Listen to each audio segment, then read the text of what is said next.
विजया एकादशी व्रत कथा। दोस्तों पूरी कथा को ध्यान से सुनिएगा और वीडियो को लाइक कीजिएगा और चैनल को सब्सक्राइब जरूर कर लीजिएगा। धर्मराज युधिष्ठिर बोले, हे जनार्दन, फागुन मास के कृष्ण पक्ष की एकादशी का क्या नाम है तथा उसकी विधि क्या है, कृपा करके आप मुझे बताइए। तब भगवान बोले, हे राजन, फागुन मास के कृष्ण पक्ष की एकादशी का नाम विजया एकादशी है। इसके व्रत के प्रभाव से मनुष्य को विजय प्राप्त होती है। यह सब व्रत के उत्तम व्रत है। यह सभी व्रतों में उत्तम व्रत है। इस विजया एकादशी व्रत के महत्व मत्स्य के श्रवण व पठन से समस्त पाप को नाश हो जाते हैं। एक समय देवर्षि नारद जी ने जगत पिता ब्रह्मा जी से कहा, हे महाराज, आप मुझे फागुन मास के कृष्ण पक्ष की एकादशी की विधान बताइए, विधान कहिए जो कैसे किया जाता है। तब ब्रह्मा जी कहने लगे, हे नारद, विजया एकादशी का व्रत पुराने तथा नए पापों को नाश करने वाला है। इस विजया एकादशी की विधि मैंने आज तक किसी से भी नहीं कही है।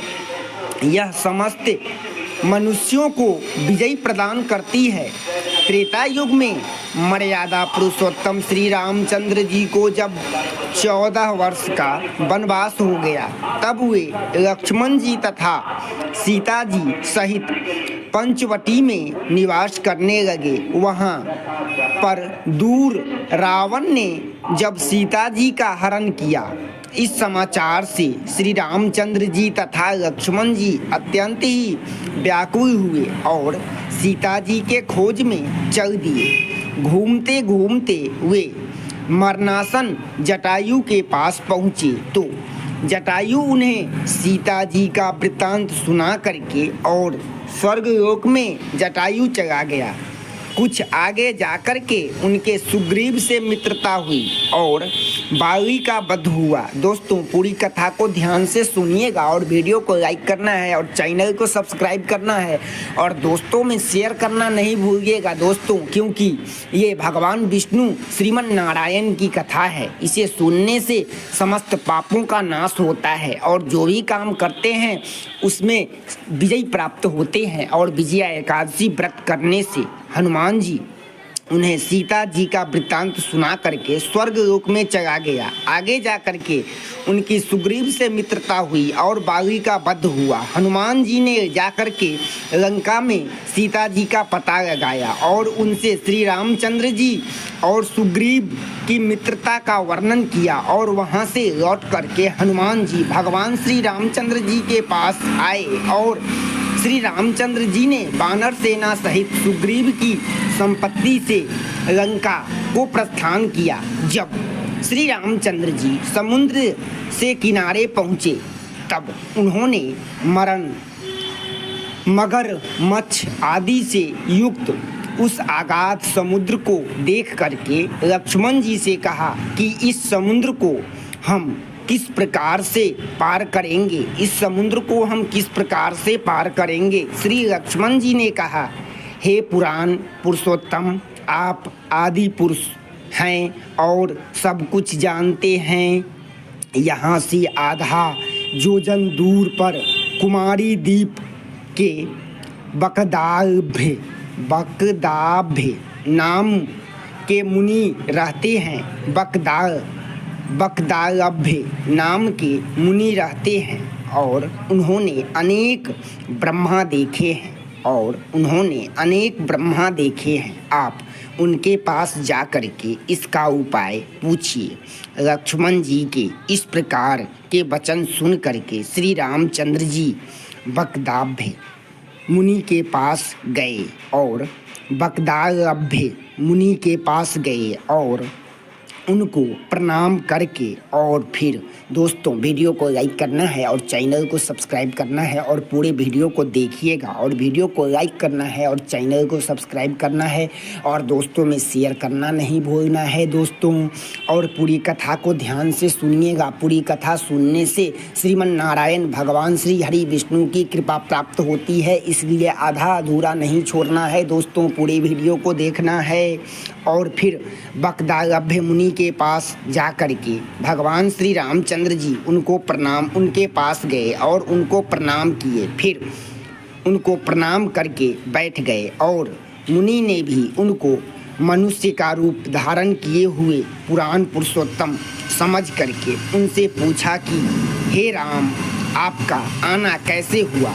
श्री रामचंद्र जी से बकदालभ्य मुनि पूछे जो हे राम, आपका आना कैसे हुआ। बकदालभ्य मुनि भगवान को मनुष्य रूप में देख करके फिर ऐसा प्रश्न किए जो हे श्री रामचंद्र जी, आपका यहाँ पे आना कैसे हुआ। उनको मनुष्य रूप में धारण किए हुए पुराण पुरुषोत्तम समझ करके उनसे पूछा कि हे राम, आपका आना कैसे हुआ।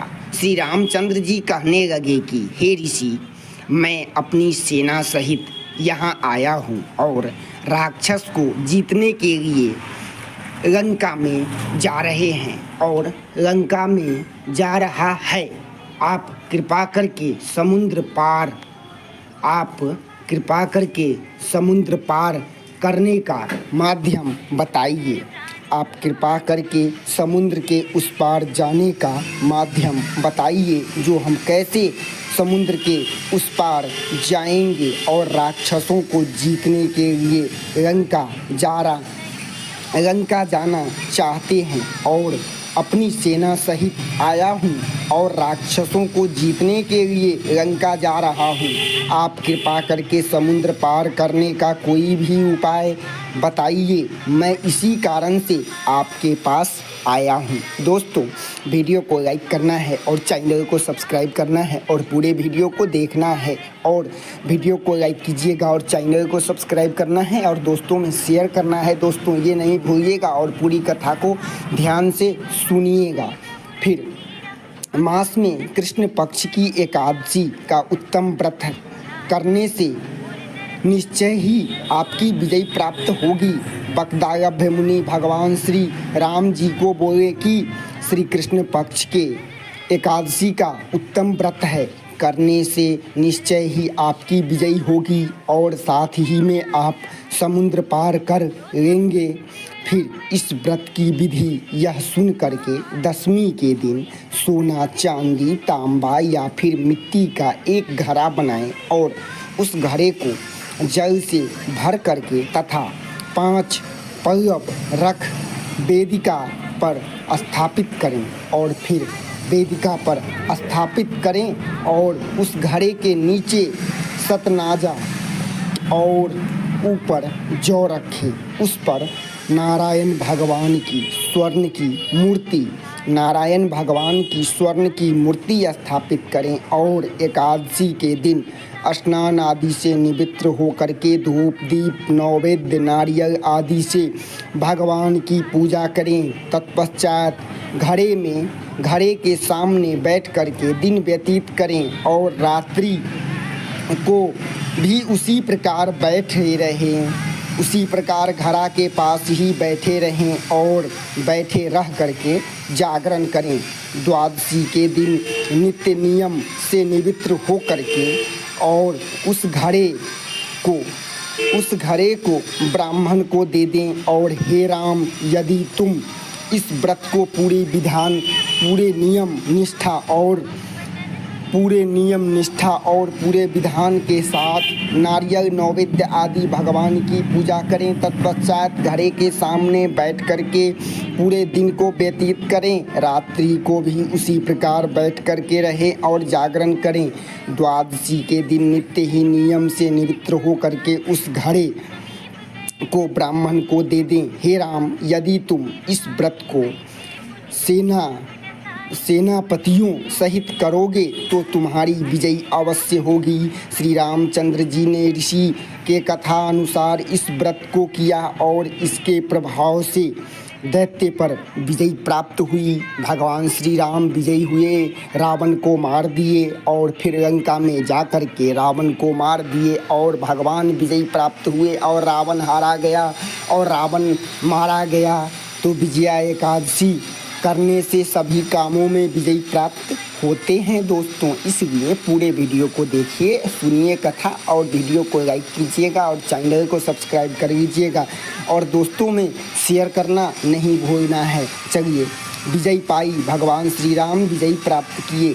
और हे राजन, जो कोई भी मनुष्य विधिपूर्वक इस व्रत को करेगा तो दोनों लोकों में उसकी अवश्य ही विजय प्राप्त होगी। ब्रह्मा जी ने नारद जी से कहा था, हे पुत्र, जो कोई भी विजया एकादशी व्रत करेगा उसे हर काम में विजय प्राप्त होगी। जो कोई भी इस व्रत को महत्व को पढ़ता है या सुनता है, जो कोई भी विजया एकादशी व्रत के महत्व को पढ़ता है या सुनता है, उसको विजय यज्ञ का फल प्राप्त होते हैं। उसको